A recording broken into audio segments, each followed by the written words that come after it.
चलो periodic properties पढ़नी है। पहले तो हम लोग दो वर्ड्स का मतलब जानेंगे बेटे, एक तो है पीरियोडिक प्रॉपर्टीज क्या है और दूसरा पीरियोडिसिटी क्या है। तो पहले तो स्टार मार्क करके आप लोग सब हेडिंग देकर के लिख लो डेफिनेशन पीरियोडिक प्रॉपर्टी क्या है। अच्छा, इससे पहले कि हम लोग पीरियोडिक प्रॉपर्टीज को समझें, पीरियोडिक वर्ड का क्या मतलब है? पीरियोडिक वर्ड का क्या मतलब है? दो चार पीरियोडिक इवेंट्स के एग्जांपल बताओ, उससे भी समझ आ जाएगा।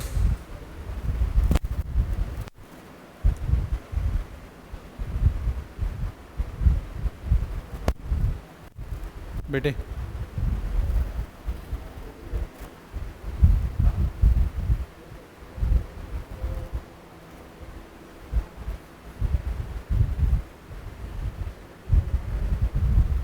अरे बोलो,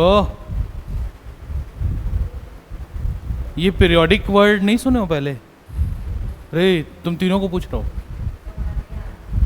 बेटे, नहीं आ रहे थे ये, लेकिन ये बचपन में ज्योग्राफी में ये वर्ड सुना है। What do we mean by periodic?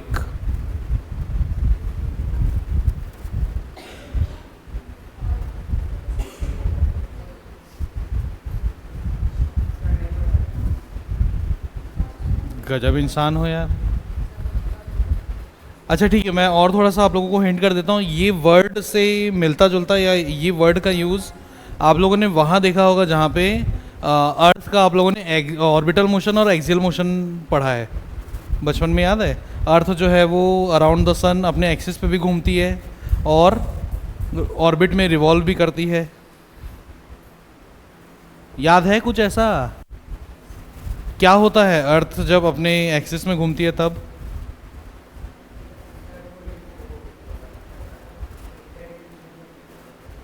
वो रिवॉल्यूशन है। कहाँ लड़ाई झगड़ा करने जा रही है अर्थ की? रिवॉल्यूशन है वो है? क्या होता है बेटा जब अर्थ अपने ही एक्सिस पे घूमती है ऐसे ऐसे? तो जैसा एक्सप्रेशन तुमने दिया एकदम ऐसे करके, मैं सोचा बोलोगी। हाँ जी करण अर्जुन, क्या होता है? एक टर्न हो जाता है। अरे गजब ही कर दिए तुम लोग, मतलब वाकई 11th तक पहुँचे कैसे, ये बहुत बड़ी मिस्ट्री हो गई अब तो। बेटे अर्थ जब अपने एक्सिस पे घूमता है, जब वो एक पूरा टर्न पूरा करता है, उसके कारण डे एंड नाइट होते हैं।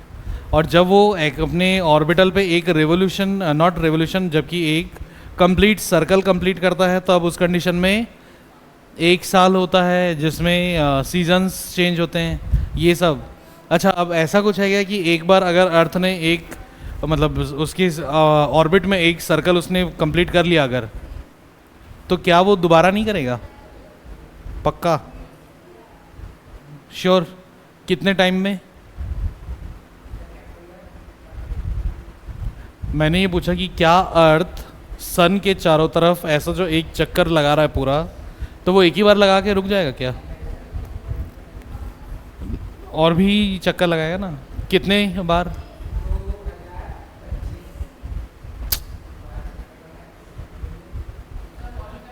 हे बुद्धि के देवता, 2025 जो है वो अभी कैलेंडर के हिसाब से है। दुनिया उससे पहले से भी थी। डायनासोर थे पहले, लाखों करोड़ों साल पहले।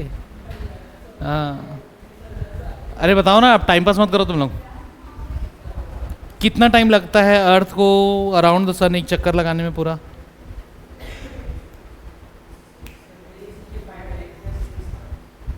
पक्का? ये याद है?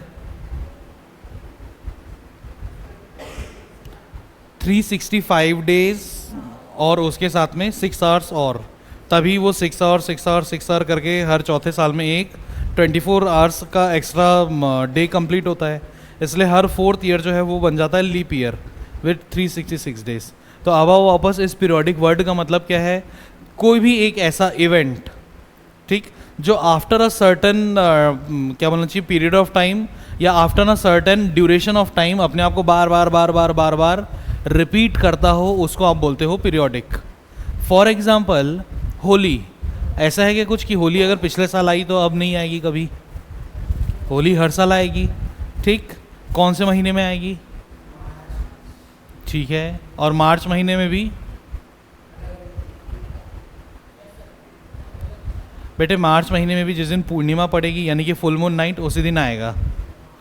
अलग अलग दिन पड़ेगा। एकदम टिपिकल जेनजी वाला आंसर दे रहे हो आज तुम लोग। अच्छा दिवाली, ओ भैया दिवाली।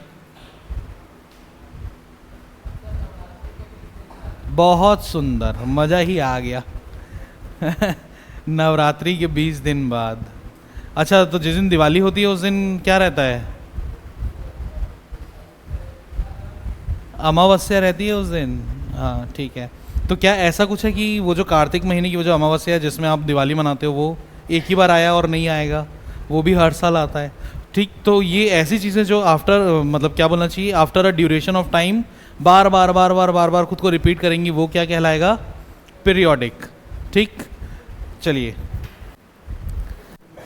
अच्छा घर में होने वाला एक पीरियोडिक इवेंट बताओ। घर में होने वाला एक पीरियोडिक इवेंट।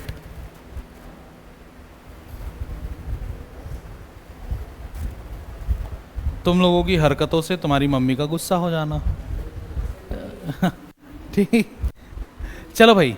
तो अब पीरियोडिक प्रॉपर्टीज़ क्या है बेटे? आपसे जो चीज़ मिस हो गई है वो है पीरियोडिक जो टेबल है वो। ठीक है, और उसके साइलेंट फीचर्स।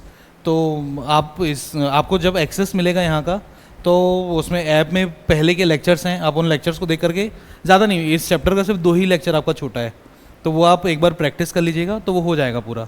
ठीक, तो अब मॉडर्न पीरियोडिक टेबल, अरे पीरियोडिक लॉज मैंने लिखवाए थे क्या? Modern periodic law, Mendeleev periodic law, silent feature में नहीं हुआ है अभी। ठीक है, इसके बाद करते हैं उसको भी।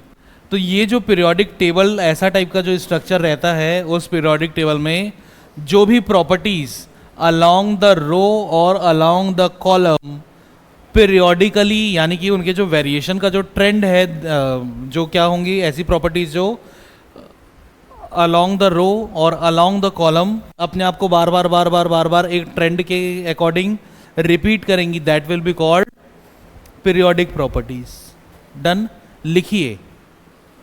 The properties of elements, the property of elements, the properties of elements s of elements that strike or occur, that strike or occur, strike बेटे strike, हाँ strike मारने वाला strike बेटा, हाँ that strike or occur, OCCUR,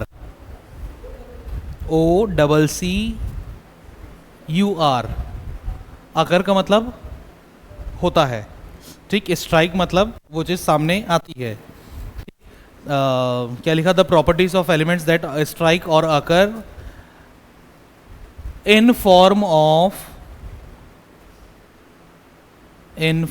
of repetitions after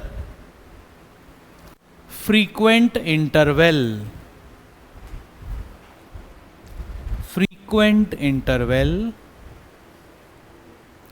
are called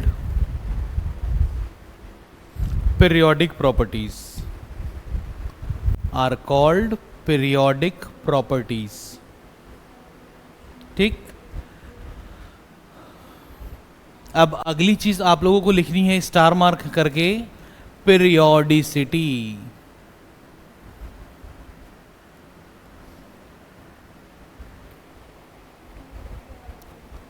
periodicity,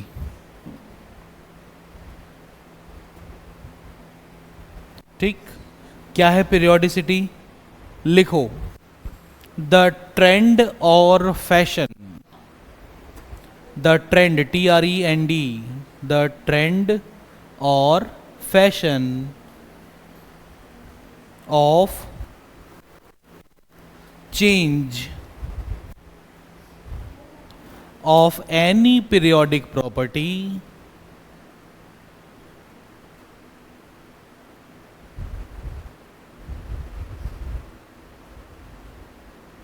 बेटा any periodic properties नहीं, T Y, any periodic property across the periodic table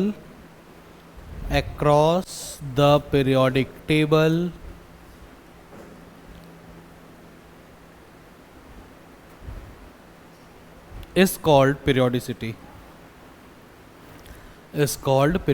अब दिमाग में बिठा लीजिएगा बेटा, यहाँ पे जो वर्ड लिखा है फैशन, फैशन का मतलब क्या होता है, something which is in trend, या कोई चीज़ जो ऑलरेडी मतलब क्या चल रही हो, ठीक। तो फॉर एग्जांपल अगर आप लोग आउटफिट को लेकर के सोचते हो कि मतलब ये कपड़े अभी चल रहे हैं तो वो फैशन में है, आया समझ में, जो आप कपड़ा पहनते हो वो ही फैशन नहीं है, डन। तो इसलिए ये जो फैशन वर्ड है, फैशन वर्ड का मतलब क्या है, इट इज़ द ट्रेंड और it is the pattern which is being followed at a time, ठीक। फॉर एग्जांपल जैसे वो बेल बॉटम, अभी अगर सब के सब बेल बॉटम पहन रहे हैं तो वो क्या हो गया, वो एक फैशन हो गया। लेकिन अब उसको साइंस के टर्म्स में बोलोगे तो वो क्या है, it is the event that is occurring frequently over a period of time, done. तो इसलिए अपने लिए डेफिनेशन में वर्ड का मीनिंग थोड़ा बहुत चेंज हो जाता है। हो गए बेटे, दो चीज़ अपन ने अभी जान ली, एक तो पीरियोडिक प्रॉपर्टी और दूसरा पीरियोडिसिटी क्या है। अब अपने लिए बहुत इंपॉर्टेंट हो जाता है कि जो पीरियोडिक प्रॉपर्टीज़ है उनका क्लासिफिकेशन देखना, ठीक। तो इसको चाहो तो आप ऐसे करके ही लिख लो कि ये जो पीरियोडिक प्रॉपर्टी है,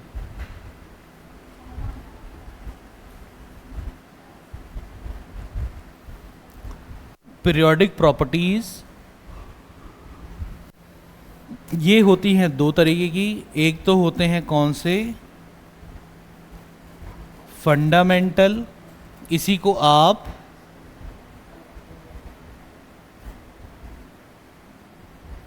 इंडिपेंडेंट बोलते हो, ठीक। अच्छा, आपके टेक्स्ट बुक में ना ऐसा वाला क्लासिफिकेशन नहीं दिया है, आपकी बुक में पूरा बस सिक्वेंशियली एक के बाद एक के बाद एक के बाद चिप दिया है, लेकिन हम लोग क्या कर रहे हैं उसको थोड़ा सा सिस्टमैटिकली पहले तो डिवाइड कर रहे हैं। इसलिए हम लोगों का पढ़ने का ये वाला जो ऑर्डर रहेगा, जिस ऑर्डर में हम लोग पढ़ेंगे, या आपकी बुक के ऑर्डर से भी थोड़ा सा डिफरेंट आएगा। तो पहला बेटा फंडामेंटल या इंडिपेंडेंट की, फंडामेंटल किसको बोलते हो आप, बेसिक, प्रिमिटिव, प्राइमरी, मतलब जो जस्ट शुरुआत में है, ठीक है। तो ये फंडामेंटल का मतलब क्या होगा, जो एकदम बेसिक पीरियोडिक प्रॉपर्टीज़ हैं, एलिमेंट्री टाइप के। इसमें कौन कौन सी चीज़ें आती हैं बेटा, इसमें आता है एटॉमिक साइज,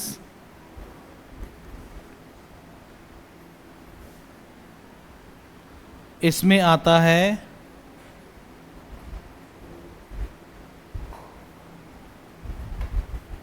न्यूक्लियर चार्ज, इसमें आता है स्क्रीनिंग इफेक्ट, इसमें आता है मेटालिक बिहेवियर, इसमें आता है डायगोनल रिलेशनशिप।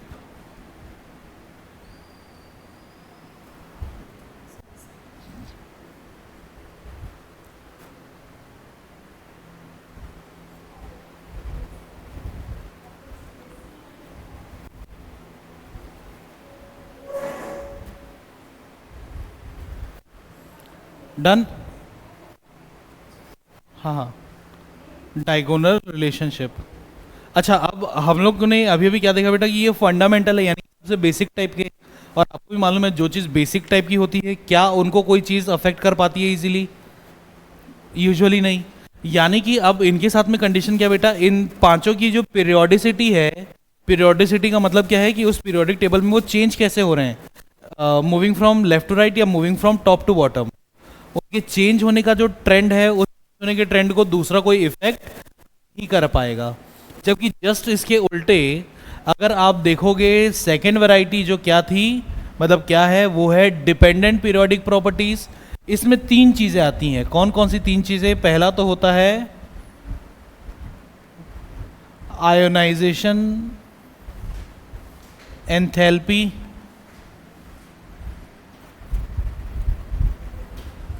दूसरा होता है electron affinity,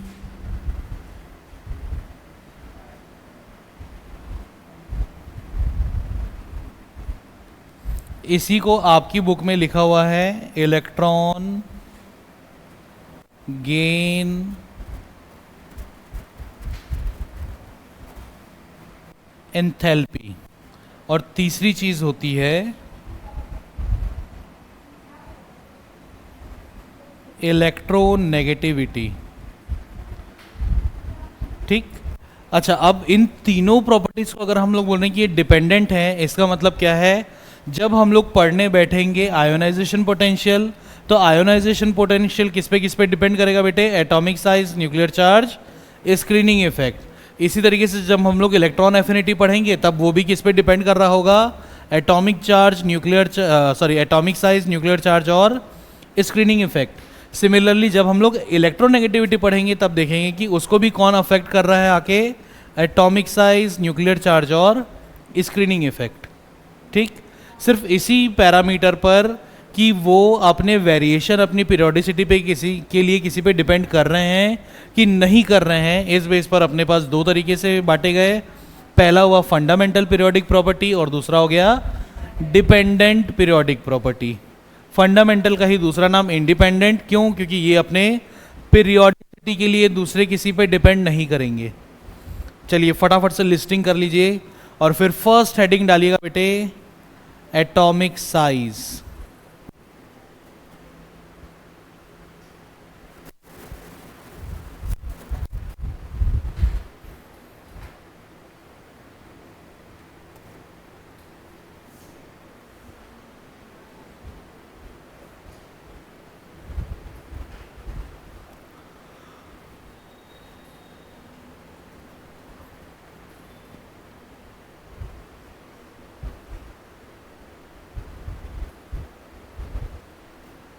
done. Atomic size heading डाला बेटा, एटॉमिक साइज। ठीक है।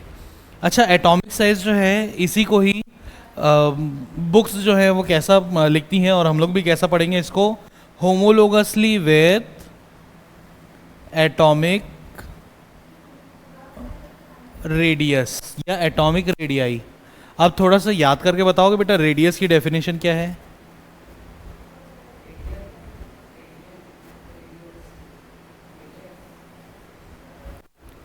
अब ये तो क्लास 6 में पढ़ चुके हो आप लोग, ज्योमेट्री।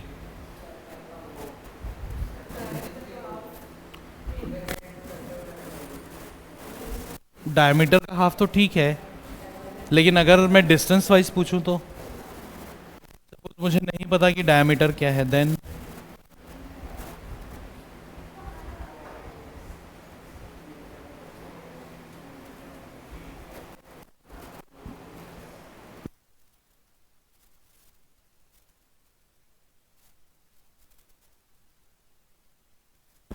हाँ अब बोलो।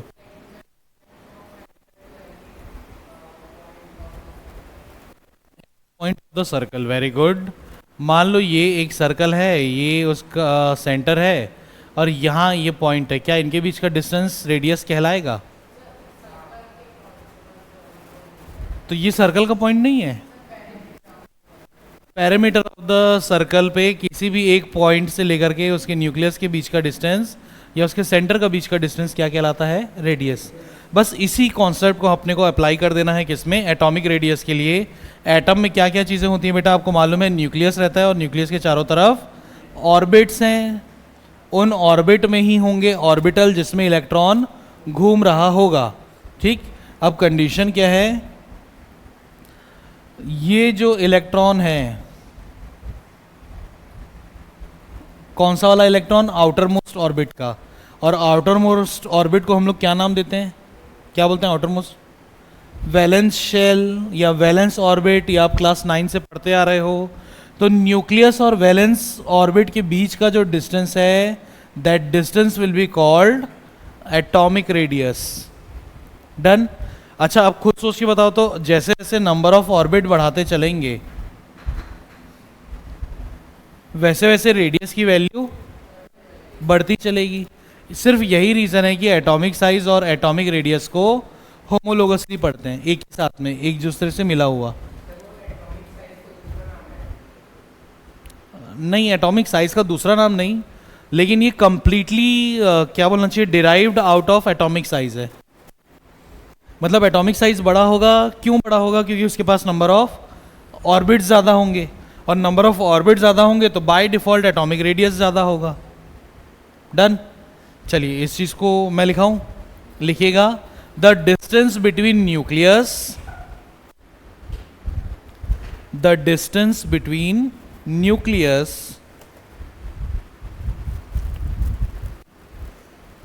the distance between nucleus and the distance between nucleus and electrons at the valence, electrons in the valence orbit, in the valence orbit, valence orbit मतलब क्या होता है बेटे? आउटर मोस्ट शेल या आउटर मोस्ट, जो सबसे बाहर का सबसे आखिरी का होगा, उसके लिए हम लोग वर्ड यूज करते हैं वैलेंस। बेटा बैलेंस नहीं, वैलेंस, वैलेंस, वी वी। मैं तोतला हूँ? ओके, कई बार मैं कंफर्म कर लेता हूँ, मैं तोतला तो नहीं हो रहा हूँ। तुम मेरी बात को ऐसा अदरवाइज नहीं, ठीक हो गया बेटे? तो वैलेंस ऑर्बिट का मतलब क्या होता है? जो सबसे बाहर का रहेगा वही। Done. Is called the atomic nucleus. Valence orbit is called the atomic nucleus.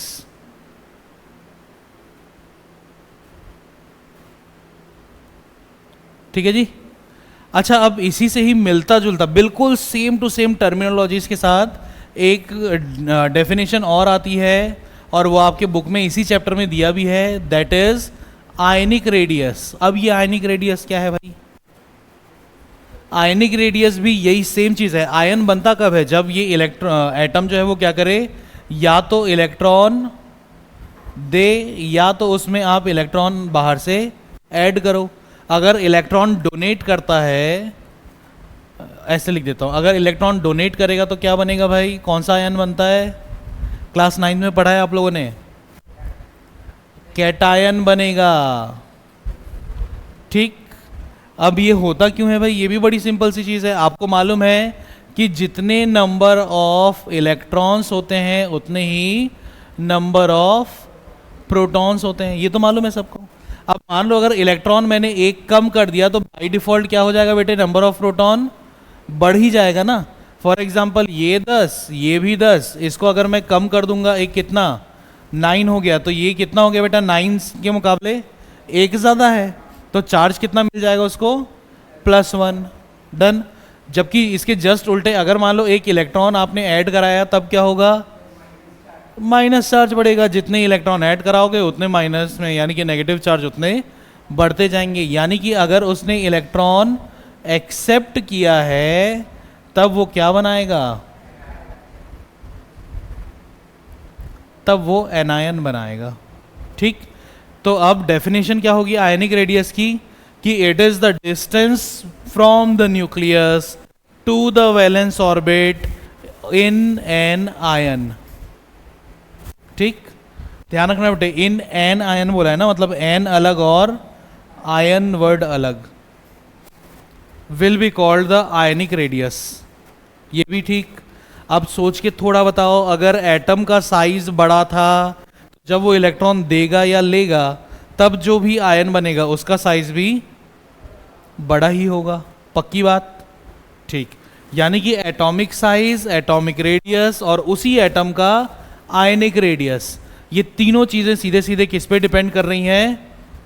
Number of orbit पे, है कि नहीं भाई? अगर नंबर ऑफ ऑर्बिट बढ़ता रहेगा तो उस कंडीशन में एटॉमिक साइज बढ़ता रहेगा, नंबर ऑफ ऑर्बिट बढ़ता रहेगा तो एटॉमिक रेडियस बढ़ता रहेगा, और नंबर ऑफ ऑर्बिट बढ़ने के बाद जो भी आयन बनेगा उसका भी साइज बढ़ता ही रहेगा। क्लियर है? चलिए सिस्टमैटिकली लिखते हैं। डेफिनेशन लिखी अपन ने एटॉमिक रेडियस की, इज कॉल्ड एटॉमिक रेडियस बेटा, न्यूक्लियस नहीं। Okay, let me ask for your apiology. ठीक, लिख लीजिएगा उसको काट के, रेडियस। ठीक। जस्ट लाइन चेंज करके एक लाइन छोड़ करके लिखो similarly the distance from nucleus बेटे न्यूक्लियस में ये नहीं आता है, यू के बाद ई एस है बस। हाँ वो एस नहीं लग रहा, आपने जो लिखा है वो एल यू एस नहीं लग रहा है, मतलब जिसको काटे हो वो एस टाइप दिख रहा है ना। Similarly the distance from nucleus to the electron in valence orbit to the electron in valence orbit in an ion, अलग अलग है, in an ion is called the ionic radius, is called the ionic radius, ionic radius। ठीक, अब ये जो हम लोगों ने कितने 8 पीरियोडिक प्रॉपर्टीज को लिस्ट आउट किया है, atomic size, nuclear charge, screening effect, metallic behaviour, diagonal relationship और उधर के तीनों, इन 8 के लिए अपने को पीरियोडिसिटी पढ़नी है। ठीक, पीरियोडिसिटी क्या है, उनके चेंज होने का पैटर्न। तो अब एटॉमिक साइज जहां लिखा बेटा आप लोगों ने वहां पे स्टार मार करके सब हेडिंग डालिएगा पीरियोडिसिटी। इसी में बेटे अभी जो चल रहा है ना एटॉमिक साइज, उसी में तो एक बार हम लोग एटॉमिक साइज जब पढ़ रहेंगे तब उसकी पीरियोडिसिटी देखेंगे, फिर जब न्यूक्लियर चार्ज पढ़ेंगे उसकी पीरियोडिसिटी देखेंगे, फिर स्क्रीनिंग इफेक्ट में आएंगे तो उसकी पीरियोडिसिटी देखेंगे। डन है, पक्का? चलो भाई इतना तो हो गया। अब बेटे अब बुक लाए हो?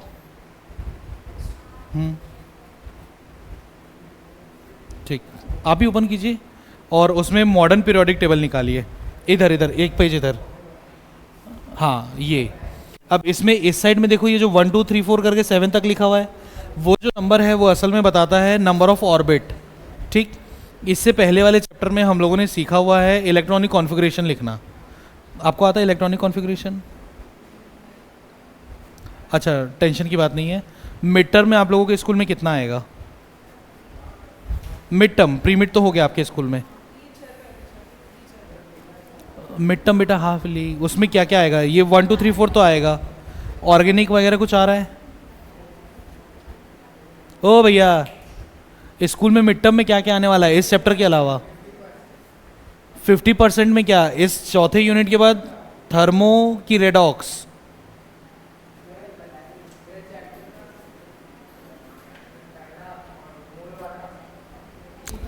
अरे 1 2 3 4 तो फिक्स है, वो तो आएगा ही आएगा। मैं पूछ रहा हूँ 5th वाला चैप्टर।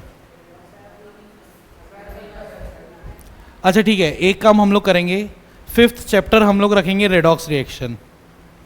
मतलब इस चैप्टर के बाद हम लोग पढ़ेंगे रेडॉक्स। रेडॉक्स चैप्टर को हार्डली 3 क्लास लगनी है और पूरा चैप्टर, मतलब और ऐसा भी नहीं कि मैं कोई टॉपिक उसमें उड़ाऊंगा, सारे टॉपिक हम लोग कवर करेंगे और विथ प्रैक्टिस करेंगे, लेकिन फिर भी अपने को 3 क्लास चाहिए। ठीक, अपन मतलब वैसा ही डिज़ाइन किया हुआ है। तो जब ये एक बार मिड टर्म के हिसाब से ये पूरा हो जाए, फिर जिसका जितना भी छूटा है, जैसे आपका 3 चैप्टर छूटा हुआ है, 1 2 महाशय और है जिनका 1 चैप्टर छूटा हुआ है कुछ बीच में, 1 1.5 चैप्टर, तो हम लोग वो रिवीजन सॉर्ट ऑफ चलाएंगे। ठीक है, तो उसमें हो जाएगा कवर। अगर इलेक्ट्रॉनिक कॉन्फ़िगरेशन आपका हुआ रहता मतलब, तो फिर आपको ये मालूम रहता कि ये जो 1 2 3 4 से लेकर के वो जो 7 तक के है वो बताता है ऑर्बिट को। ठीक, तो जैसे 1 के सामने में क्या क्या बेटा, एक तो हाइड्रोजन है और एक हीलियम है, ये हीलियम है। ठीक, उसी तरीके से सेकंड ऑर्बिट में जाओगे तो लिथियम, उसके बाजू में है कौन, बेरिलियम, उसके बाजू में इधर पे आइए बोरॉन है, कार्बन है, नाइट्रोजन है, ऑक्सीजन है, फ्लोरीन है और नियॉन है। ठीक, तो लिथियम से लेकर के नियॉन तक ये जो लिथियम से लेकर के नियॉन तक वो जो 8 एलिमेंट दिख रहे हैं, 8 ही है ना भाई, 2 इस तरफ और 6 उस तरफ, तो ये जो 8 एलिमेंट आपको दिख रहे हैं, उन 8 एलिमेंट में कितने ऑर्बिट है? सिर्फ 2 ही ऑर्बिट। ठीक, कैसे मालूम चला? क्योंकि उधर पे 2 लिखा हुआ है। और इलेक्ट्रॉनिक कॉन्फ़िगरेशन देखोगे तब भी अपने को मालूम चलता है कि वो 2 ही है। चलिए अब ऐसे करके देखो, 1 से लेके जैसे जैसे आप नीचे उतरते जा रहे हो वैसे वैसे सीधा सीधा क्या हो रहा है, एक एक ऑर्बिट बढ़ता जा रहा है। डन। और अभी अभी हम लोगों ने ये सीखा कि जैसे जैसे ऑर्बिट बढ़ेगा एटम का साइज बढ़ेगा। यानी कि अच्छा, पीरियोडिसिटी को आप लोग क्या पूरा ऐसा इन वर्ड्स लिखना चाहोगे, मतलब जैसा एग्जाम में लिखते हैं वैसा टाइप का लिखवाऊं, कि सिर्फ ऐसा डायग्रामेटिकली बनाओगे ख़त्म करोगे? जैसा आप बोलो।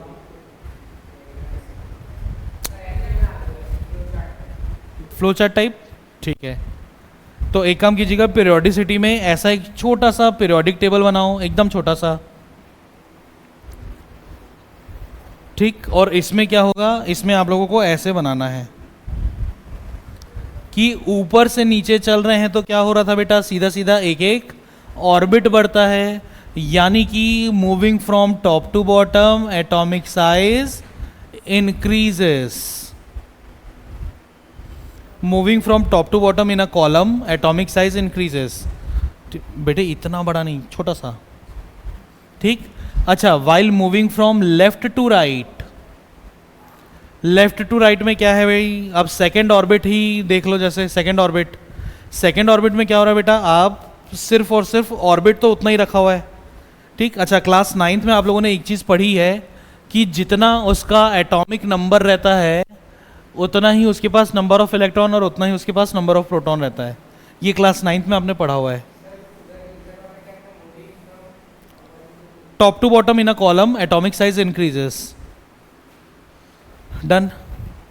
उन लोगों को ये चीज़ पढ़ाया हुआ है, इसलिए आपको मैं अलग से बता रहा हूँ। जैसे एटॉमिक नंबर जैसे जैसे बढ़ेगा, नंबर ऑफ इलेक्ट्रॉन और नंबर ऑफ प्रोटॉन भी सेम सेम सेम रहता है तो वो भी बढ़ेगा। अब जैसे इधर पे देख लो, सेकंड वाला जो है उसमें लिथियम है, उसके बाजू में बेरिलियम है, फिर उधर उस पार जाएंगे तो आप बोरॉन मिलेगा, कार्बन मिलेगा, नाइट्रोजन मिलेगा, ऑक्सीजन, फ्लोरीन और नियॉन। इतना क्लियर। अब इधर पे देखो, ये जो लिथियम है, लिथियम का एटॉमिक नंबर कितना लिखा है बेटा, ये है एटॉमिक नंबर 3, फिर 4, 5, 6, 7, 8, 9, 10। अब कहानी क्या है, बड़े आराम से समझो। सेकंड ऑर्बिट यानी कि डिस्टेंस आपने उतना ही रखा है। ओ जवानों, इधर सेकंड ऑर्बिट में ही चल रहा है पूरा। लेकिन जैसे जैसे एटॉमिक नंबर बढ़ेगा वैसे वैसे मैंने अभी बताया कि नंबर ऑफ इलेक्ट्रॉन और नंबर ऑफ प्रोटॉन भी बढ़ेंगे। यानी कि जैसे जैसे ऑर्बिट तो वही है लेकिन एटॉमिक नंबर बढ़ रहा है तो क्या होगा, नंबर ऑफ इलेक्ट्रॉन भी बढ़ रहा होगा, नंबर ऑफ प्रोटॉन भी बढ़ रहा होगा। डिस्टेंस वही है लेकिन चार्ज बढ़ चुका है, तब उनके बीच का अट्रैक्शन भी बढ़ता रहेगा। लॉजिक है लॉजिक, ठीक है।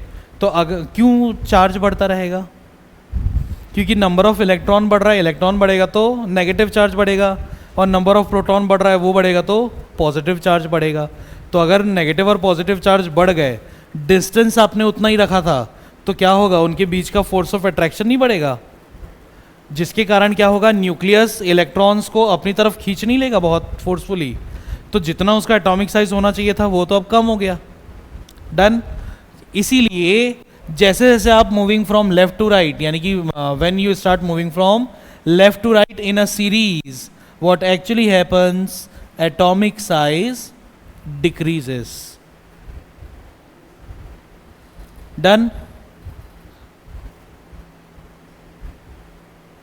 अच्छा, और ऐसा हुआ क्यों, क्योंकि अब इसको इधर पे ऐसा लिख सकते हो आप,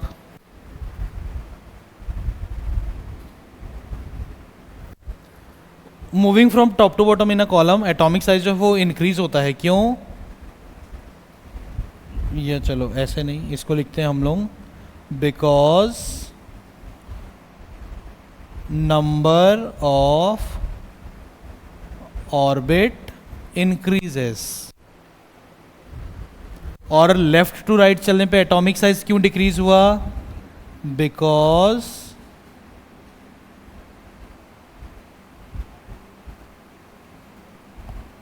electronic and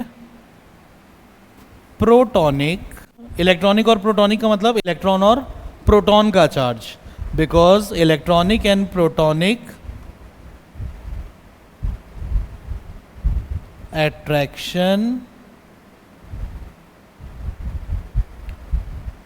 squeezes the atom। Squeeze का मतलब स्क्वीज मतलब उसको सिकोड़ देता है, कंप्रेस कर देता है काइंड ऑफ। स्क्वीज का बहुत बढ़िया एग्जांपल है, जैसे वो टूथपेस्ट, तो वो क्या कर रहे हो आप, स्क्वीज कर रहे हो।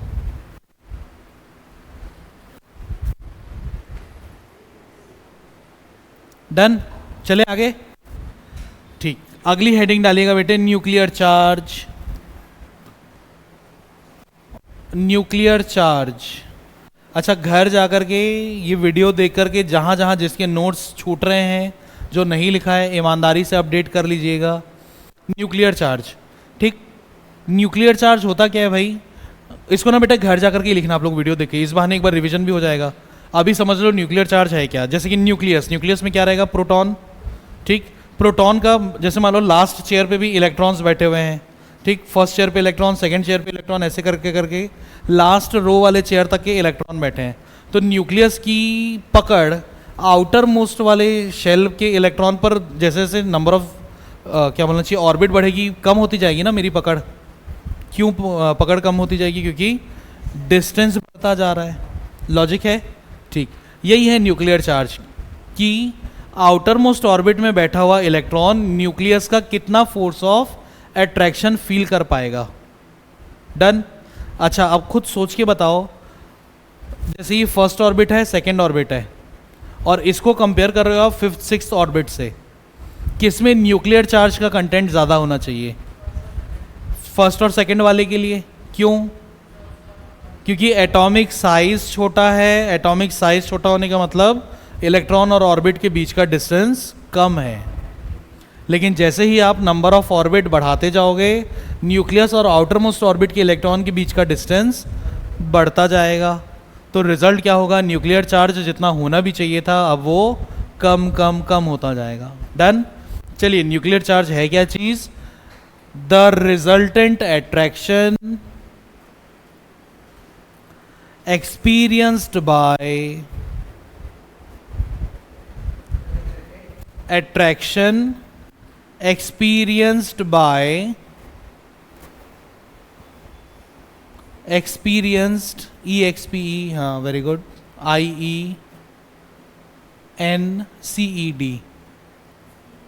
CED, एक्सपीरियंस, डी बेटा डमरू, experienced by the valence electrons.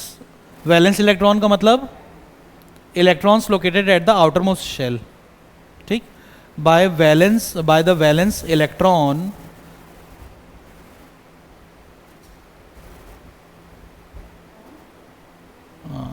क्या लिखा, the resultant attraction experience by the valence electron is referred as REFFERED, is referred as nuclear charge, referred as nuclear charge, ठीक। अच्छा चलिए भाई, इसका भी पीरियोडिसिटी,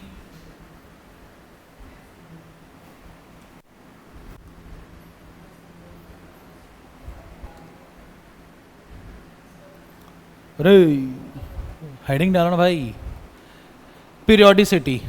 कहानी क्या है भाई, अब आपको एक चीज़ तो मालूम चल चुकी है कि ऊपर से नीचे चलेंगे तो एटॉमिक साइज इंक्रीज हो रहा था। क्यों इंक्रीज हो रहा था, कि मैंने लिखवा भी दिया कि जैसे जैसे ऊपर से नीचे चलोगे तो सीधा सीधा नंबर ऑफ ऑर्बिट बढ़ता चलेगा। अब खुद सोच के बताओ ना बेटे, अगर ऑर्बिट बढ़ रहा है, एटॉमिक साइज बढ़ रहा है, तो न्यूक्लियस की पकड़ आउटर मोस्ट ऑर्बिट के इलेक्ट्रॉन तक कम होती जाएगी। यानी moving from top to bottom nuclear charge decreases. लेकिन अभी अभी हम लोगों ने देखा था कि जैसे जैसे अपन लेफ्ट टू राइट चलते हैं, क्या होता है, एटॉमिक साइज छोटा होते जाता है। क्यों, इलेक्ट्रॉनिक और प्रोटॉनिक चार्ज बढ़ रहे थे, जिनके कारण उसके बीच का अट्रैक्शन बढ़ते रहता है और एटम जो है वो स्क्वीज होना चालू कर देता है। तो अगर एटम का साइज छोटा है, मतलब न्यूक्लियस की पकड़ आउटर मोस्ट ऑर्बिट पे ज्यादा होगी, यानी कि moving from left to right nuclear charge increases।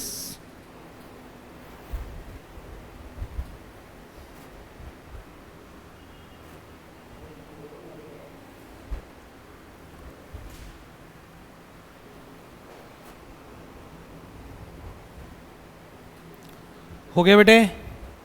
अच्छा, थोड़ा सा पेज पलटो और उसमें आओ एटॉमिक साइज में या एटॉमिक न्यूक्लियस में। Nuclear charge increases. हाँ जी, एटॉमिक साइज को मेजर किस में करते हैं वो नहीं लिखवाया ना मैंने, कोई बात नहीं।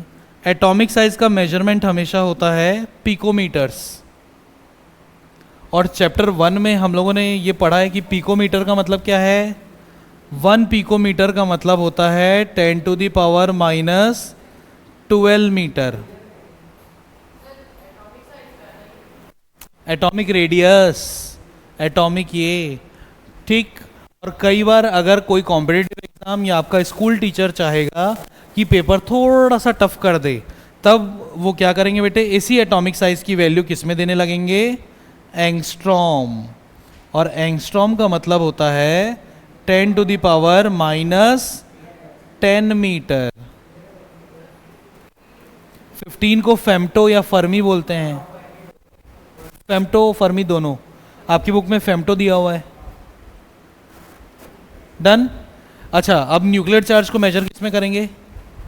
वैसे भी चार्ज है बेटा, तो मेजर किस में होगा, ये कूलम्स। ये नाम सुना है ना क्लास 10th में, कूलम्ब। यहां लिख देता हूं,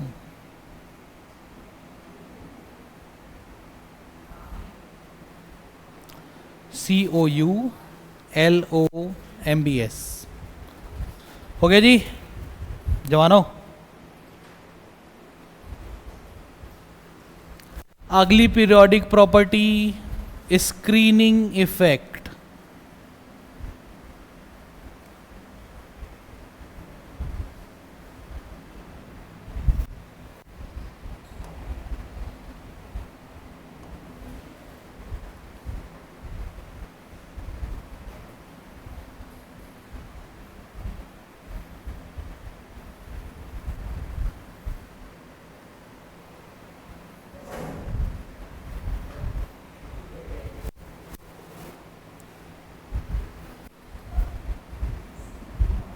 फर्स्ट ऑर्बिट में कितने इलेक्ट्रॉन जाते हैं? नाम क्या है आपका? हाँ, फर्स्ट ऑर्बिट में कितने इलेक्ट्रॉन जाते हैं? Very good. जब फर्स्ट ऑर्बिट के दोनों इलेक्ट्रॉन पूरे हो जाएंगे और सेकंड ऑर्बिट में जाने की नौबत आएगी, सेकंड ऑर्बिट में कितने इलेक्ट्रॉन? 8। Very good. 1 2 3 4 5 6 7 8। अच्छा, उसके बाद 8 इलेक्ट्रॉन को पूरा कर लेने के बाद अब 18 इलेक्ट्रॉन्स। 1 2 3 4 5 6 7, अरे 8 9 8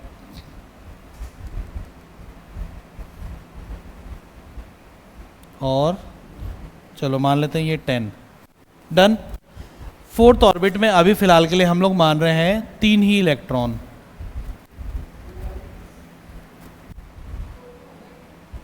फोर में 32। फॉर्मूला रहता है बेटे 2n², पढ़ा है पहले आपने। n की वैल्यू रखी है, n क्या बताएगा, नंबर ऑफ ऑर्बिट। तो n की वैल्यू 4 रखोगे तो 4 का स्क्वायर हो गया 16, 16 2 जार 32। चलिए भाई, स्क्रीनिंग इफेक्ट हम लोग देखना चाह रहे हैं।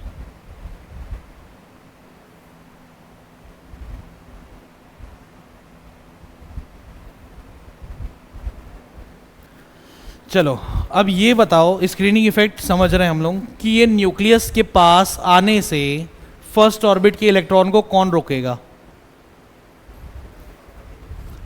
ये जो फर्स्ट ऑर्बिट का इलेक्ट्रॉन है, इसको न्यूक्लियस के पास आने से कोई रोक सकता है? रोकते कब? जब इनके बीच में कोई हर्डल, कोई ब्रेकर होता। क्या न्यूक्लियस और फर्स्ट ऑर्बिट के इलेक्ट्रॉन के बीच कोई ब्रेकर है? कुछ भी नहीं है, ठीक। यानी कि मतलब एक सिंगल इलेक्ट्रॉन तक नहीं है, तो इनके बीच में तो कोई ऐसी दरार टाइप की स्थिति नहीं है। लेकिन अब सेकेंड ऑर्बिट के इलेक्ट्रॉन के पास जाओगे तो सेकेंड ऑर्बिट के किसी भी इलेक्ट्रॉन को न्यूक्लियस के पास आने से कौन रोकेगा? फर्स्ट ऑर्बिट के दोनों इलेक्ट्रॉन उसको रिपेल करने की कोशिश करेंगे। क्यों? क्योंकि like charges repel each other. Done. तो कंडीशन क्या हो जाएगी बेटे, ये चारों तरफ बनाने लगेगा एक ऐसा इमेजिनरी स्क्रीन टाइप का, एक इमेजिनरी दीवार, कि फर्स्ट ऑर्बिट के इलेक्ट्रॉन नहीं चाह रहे हैं कि सेकंड ऑर्बिट का इलेक्ट्रॉन न्यूक्लियस के पास आए, तो उसने क्या कर दी, एक इमेजिनरी दीवार खड़ी कर दी। अब थर्ड ऑर्बिट के इलेक्ट्रॉन के पास आइए, थर्ड ऑर्बिट के इलेक्ट्रॉन को न्यूक्लियस के पास आने से कौन रोकेगा बेटे, फर्स्ट ऑर्बिट के दोनों इलेक्ट्रॉन और सेकंड ऑर्बिट के 8 इलेक्ट्रॉन, यानी कि टोटल कितने इलेक्ट्रॉन्स का रिपल्शन झेलना है बेचारों को, 10। ये लीजिए, ये उसका स्क्रीनिंग इफेक्ट। अब मान लो अगर फोर्थ ऑर्बिट, मान लो अगर फोर्थ ऑर्बिट के इलेक्ट्रॉन को देखना है, तो फोर्थ ऑर्बिट के इलेक्ट्रॉन को न्यूक्लियस के पास आने से कौन रोकेगा, फर्स्ट के 2, सेकंड के 8, थर्ड के 18, इतने सारे इलेक्ट्रॉन का झगड़ा फोर्थ ऑर्बिट का इलेक्ट्रॉन झेलेगा, तब जाके वो न्यूक्लियस के पास आ सकता है। चलिए मान लेते हैं कि इसके लिए जो स्क्रीनिंग इफेक्ट है वो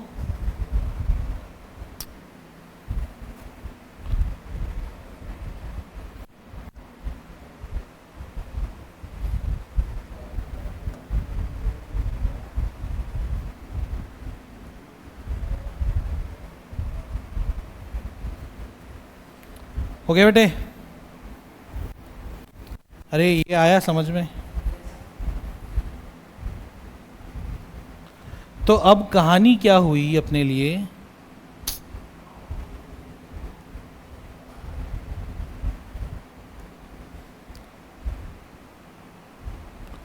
हाँ जी, अपने को क्या मालूम चला बेटा कि जैसे जैसे ऑर्बिट बढ़ा रहे हो वैसे वैसे number of inner orbit electron भी बढ़ रहा है, क्या है, यही है ना। जैसे जैसे आप ऑर्बिट ऑर्बिट ऑर्बिट पे बढ़ते चले गए वैसे वैसे उस ऑर्बिट के लिए इनर ऑर्बिट इलेक्ट्रॉन्स का नंबर भी बढ़ता चला गया। यानी कि जैसे जैसे आप ऑर्बिट बढ़ाओगे, एटॉमिक साइज बढ़ेगा, वैसे वैसे बाहर वाले इलेक्ट्रॉन को न्यूक्लियस के पास आने से रोकने के लिए इमेजिनरी दीवारें भी बढ़ती रहेंगी। ठीक, तो यही है स्क्रीनिंग इफेक्ट कि the imaginary wall, the imaginary wall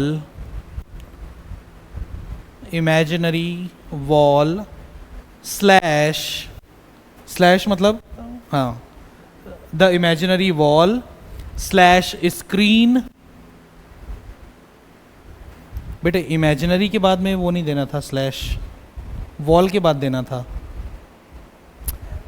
the imaginary wall slash screen slash shield.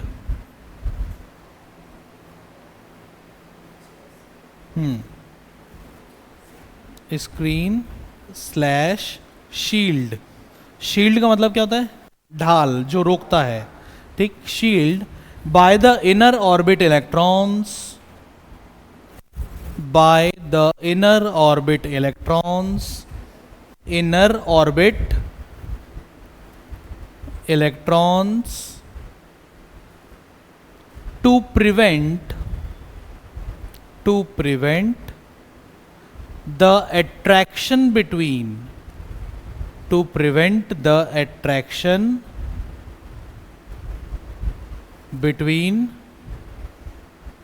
Valence electron बोले तो सबसे बाहर वाला, valence electron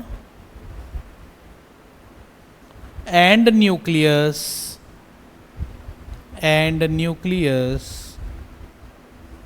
is called screening effect,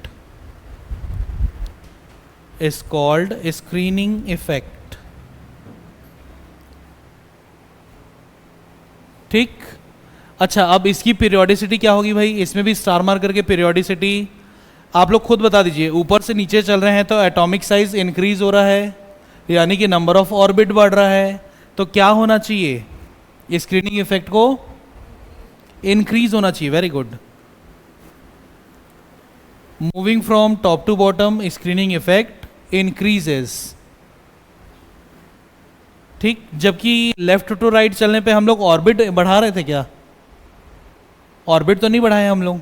moving from left to right orbit उतना ही है, यानी कि moving from left to right screening effect या तो डिक्रीजेस लिख सकते हो, या तो बहुत सारी बुक्स क्या लिखती है कि it remains unchanged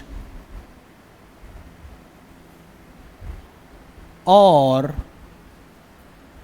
somehow increases। और somehow increases भी क्यों? क्योंकि आपको मालूम चल चुका है अब बहुत अच्छे से कि आप न्यूक्लियस तो नहीं बढ़ा रहे हो moving from left to right, लेकिन जब इसमें ही आप इलेक्ट्रॉन इलेक्ट्रॉन इलेक्ट्रॉन ठूसते जाओगे तो उन इलेक्ट्रॉन्स का भी तो आपस में रिपल्शन बढ़ता जाएगा। लेफ्ट टू राइट में यही तो कहानी हो रही थी, ठीक? तो इसलिए डिक्रीज तो नहीं होगा, लेकिन कुछ बुक्स लिखती हैं कि रिमेन्स अनचेंज्ड, जबकि कुछ बुक्स लिखती हैं कि इट समहाउ इंक्रीजेस। और इंक्रीज भी क्यों? क्योंकि जैसे जैसे आप ऑर्बिट तो उतना ही रख रहे हो और उसी ऑर्बिट में इलेक्ट्रॉन्स ठूसे जा रहे हो, तो क्या होगा, इलेक्ट्रॉन्स का आपस में रिपल्शन बढ़ेगा, लेकिन इनर ऑर्बिट इलेक्ट्रॉन्स का रिपल्शन तो उतना ही है। तो इसलिए आपके लिए सही स्टेटमेंट क्या बेटा? इट रिमेन्स, इधर इट रिमेन्स अनचेंज्ड और somehow it increases. Done? Increase हो रहा है क्योंकि सीधा सीधा ऑर्बिट बढ़ जा रहा है ना भाई, और ऑर्बिट बढ़ने का मतलब एक झटके में 2 से 8, 8 से 18, 18 से 32, 32। ठीक है जी। अब अगली क्लास में आने के पहले जितना आज ये 3 पढ़े हम लोग, इन तीनों को बढ़िया से रिवीजन करके आओ, ठीक? और क्या करना है आपको? हाँ, पीरियोडिक टेबल को थोड़ा सा रिकॉल करके आना, पीरियोडिक टेबल को, ठीक है? अगली क्लास अपनी शुरू होगी डायगोनल रिलेशनशिप से, जो हम लोगों ने लिस्ट बनाई थी, डायगोनल रिलेशनशिप। और जब ये पांचों हो जाएंगे उसके बाद पीरियोडिक टेबल का यूज़ करके हम लोग इनमें क्वेश्चन सॉल्व करेंगे, क्योंकि इस चैप्टर के क्वेश्चन या तो डायरेक्ट लिखने वाले हैं या तो कंपैरिजन वाले, इंक्रीजिंग ऑर्डर डिक्रीजिंग ऑर्डर। हाँ करेंगे ना भैया, उसको भी मैंने बोला कि क्लास चालू होगी वहाँ से, ख़त्म किस पे होगी वो थोड़ी बोला है।